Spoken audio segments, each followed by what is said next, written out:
Puji Tuhan, salam sejahtera dalam kasih Tuhan Yesus Kristus. Perkenalkan, nama saya Angel Sasoeng. Saat ini saya akan menceritakan isi Alkitab mulai dari Kejadian sampai dengan Wahyu dengan bantuan akronim C7SY.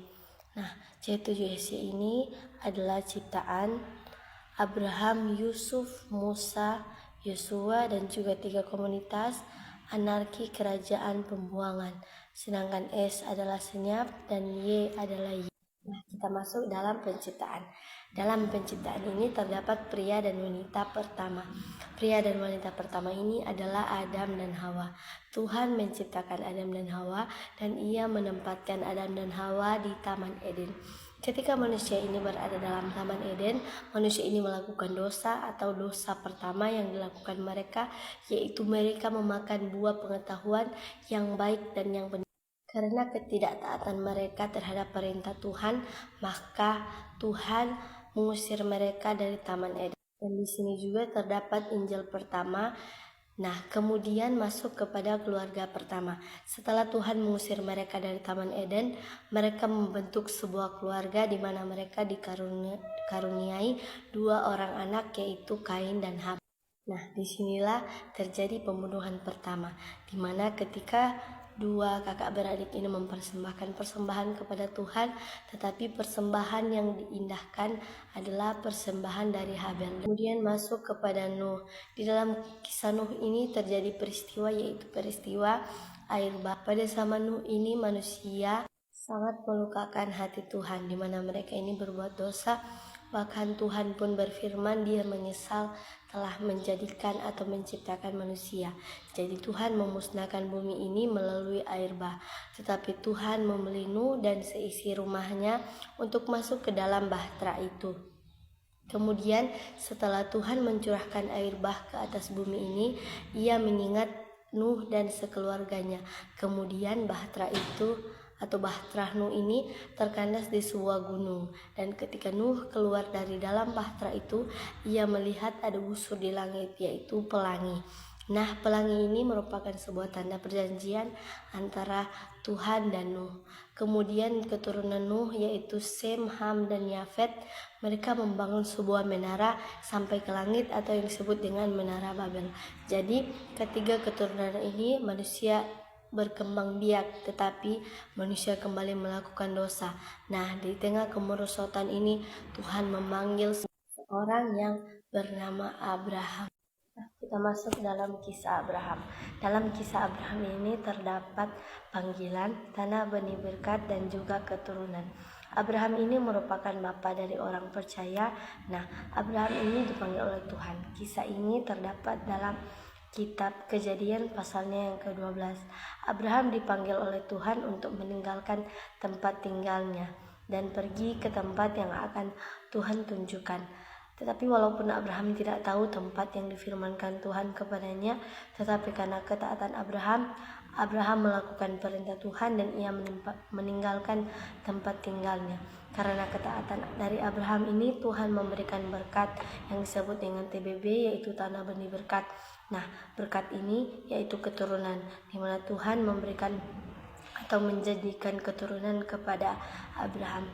Tetapi karena Sarah istrinya belum mengandung, maka Sarah memberikan budaknya, yaitu Hagar, kepada Abraham. Lalu dari budak itu lahirlah seorang anak, yaitu Ismail. Tetapi Ismail ini bukan merupakan anak perjanjian dari Tuhan kepada Abraham. Lalu datanglah malaikat Tuhan kepada Abraham dan ia berkata bahwa Sarah istrinya akan mengandung dan melahirkan seorang anak baginya. Lalu mengandunglah Sarah istrinya dan melahirkan seorang anak, yaitu Ishak. Dari Ishak inilah lahirlah 12 anak Yakub atau disebut 12 suku Israel, dan salah satunya adalah Yusuf. Nah, kita masuk dalam kisah Yusuf. Dalam kisah Yusuf ini menceritakan saudara-saudara Yusuf yang iri hati kepadanya. Terdapat dalam kitab Kejadian pasal 37 ayat yang keempat. Kemudian Yusuf diangkat menjadi penguasa di tanah Mesir. Dalam kitab Kejadian pasal 41 ayat 37 sampai 57, dan Israel ditindas terdapat dalam kitab Keluaran pasal yang pertama ayat 1-14. Karena iri hati dari kakak-kakaknya, Yusuf ini dibuang oleh saudara-saudaranya di sumur, dijual dan sampai ke tanah Mesir. Di Mesir ini Yusuf difitnah oleh istri Potifar dan bahkan dia dipenjara. Tetapi di tanah Mesir inilah Tuhan mempersiapkan Yusuf untuk menyelamatkan saudaranya dari kelaparan. Dan Yusuf ini diangkat menjadi penguasa di tanah Mesir. Karena itulah bangsa Mesir terbebas dari masa kelaparan. Kemudian keluarga Yusuf ini akhirnya mereka pergi ke Mesir dan akhirnya mereka menjadi orang yang terpelihara di Mesir karena anaknya Yusuf. Tetapi kemudian Yusuf meninggal dan orang-orang di Mesir ini tidak mengingat akan Yusuf dan mereka pun menindas bangsa Israel. Dan bangsa Israel sering meminta tolong dan Tuhan mendengar seruan dari bangsa Israel.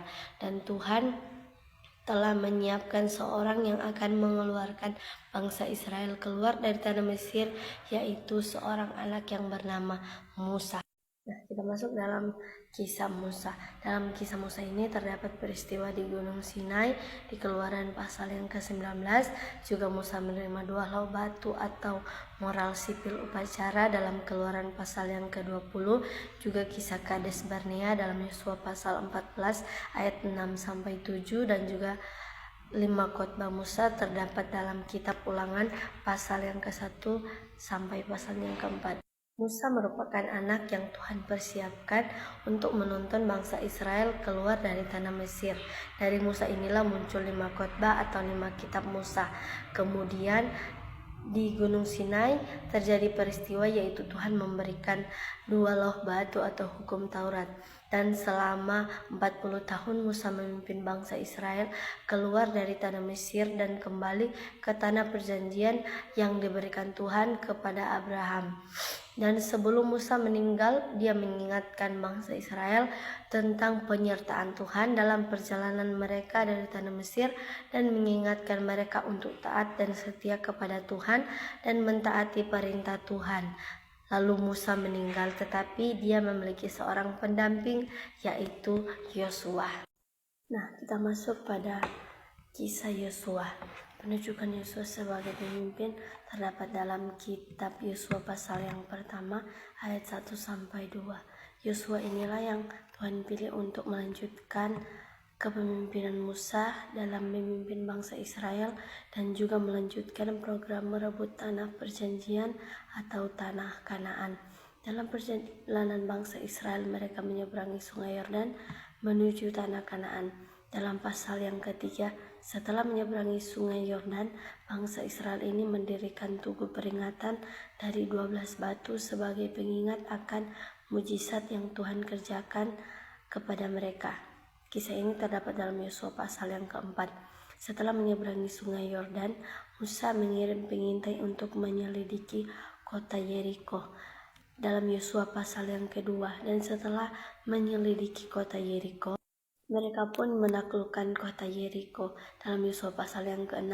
Dengan perintah Tuhan, bangsa Israel mengelilingi tembok Yeriko selama 7 hari lamanya, dan pada hari yang ke-7 setelah bangsa Israel bersorak, lalu robohlah tembok itu. Kemudian terjadi pembagian tanah kepada suku Israel sesuai dengan perintah Tuhan, terdapat dalam Yosua pasal yang ke-13. Dan sebelum Yosua meninggal, ia mengingatkan bangsa Israel lewat pidato terakhirnya. Ia mengingatkan bangsa Israel untuk tetap setia kepada Tuhan. Tetapi ketika Yosua meninggal, bangsa Israel ini kembali melakukan dosa, dan pada saat itulah mereka hidup di zaman anarki. Nah, kita masuk pada zaman anarki. Zaman anarki ini terdapat dalam kitab Hakim-Hakim. Bangsa Israel tinggal pada zaman anarki ini atau pada zaman para hakim-hakim. Pada zaman anarki ini tidak ada pemimpin nasional atau pemimpin yang kuat seperti Musa dan Yosua. Di zaman ini hanya ada para hakim sebagai pemimpin, dan pada saat itu sekitar 13-15 hakim yang memerintah pada saat itu. Tetapi ada beberapa hakim utama pada zaman itu, yaitu Otniel, Ehud, Deborah, Gideon, Yeftah, dan Simson. Dan ada dua tokoh penting dalam zaman anak ini, yaitu Rut dan Samuel. Tetapi Samuel ini menjadi hakim terakhir pada bangsa Israel.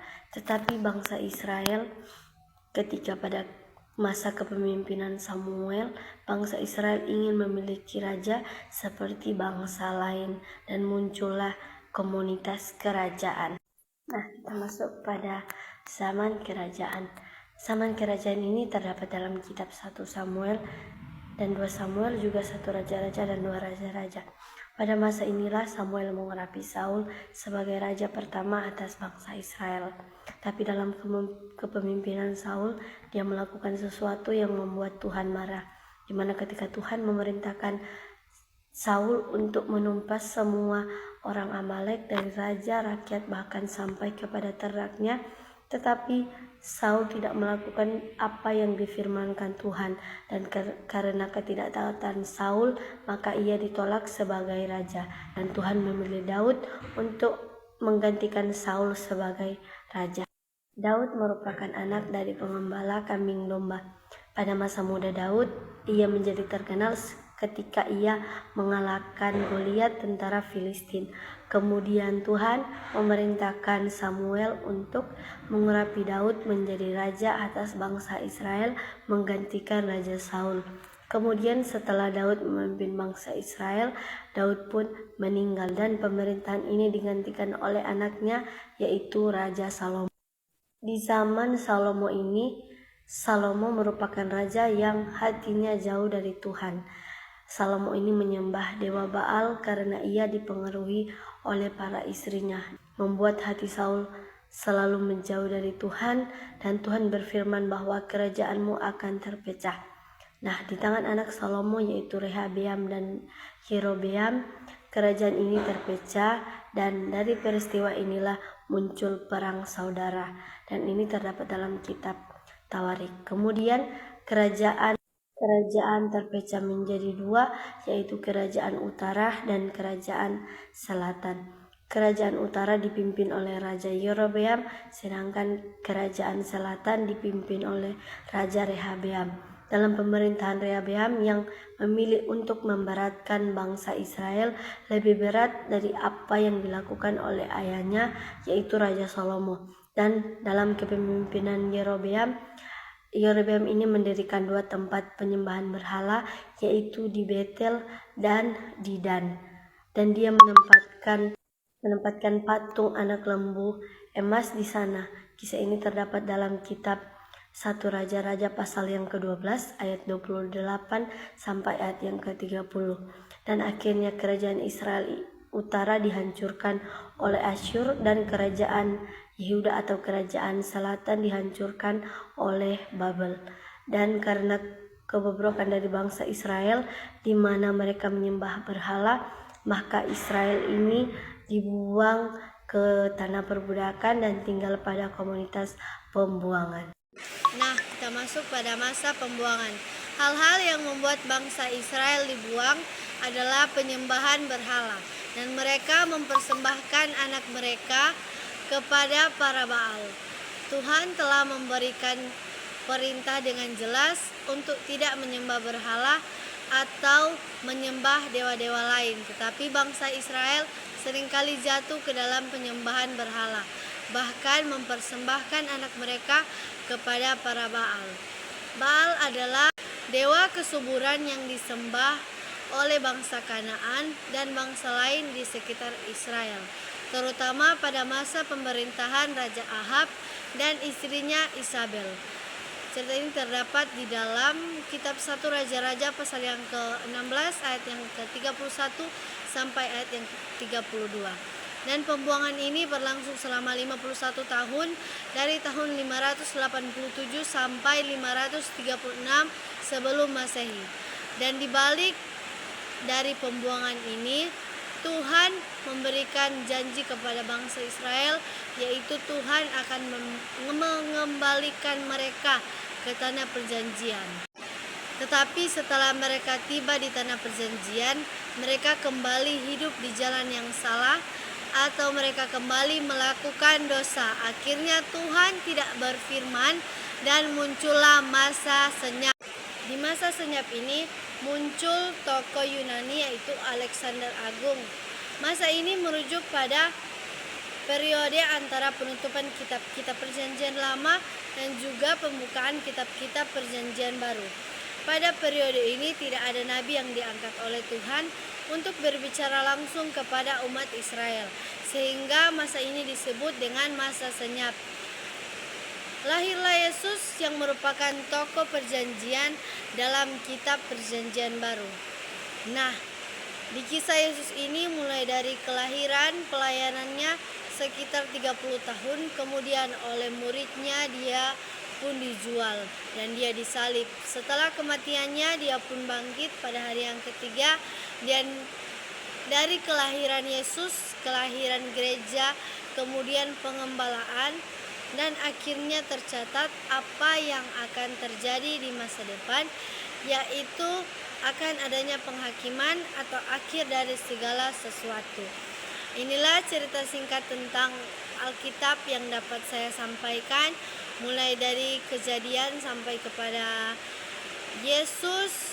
Dengan belajar intisari Alkitab, kita dapat memahami rencana Allah yang tertulis dalam kitab mulai dari Kejadian sampai Wahyu mengenai rencana keselamatan yang dikerjakan Allah bagi kita semua. Puji Tuhan, Tuhan Yesus memberkati kita semua dan selamat malam.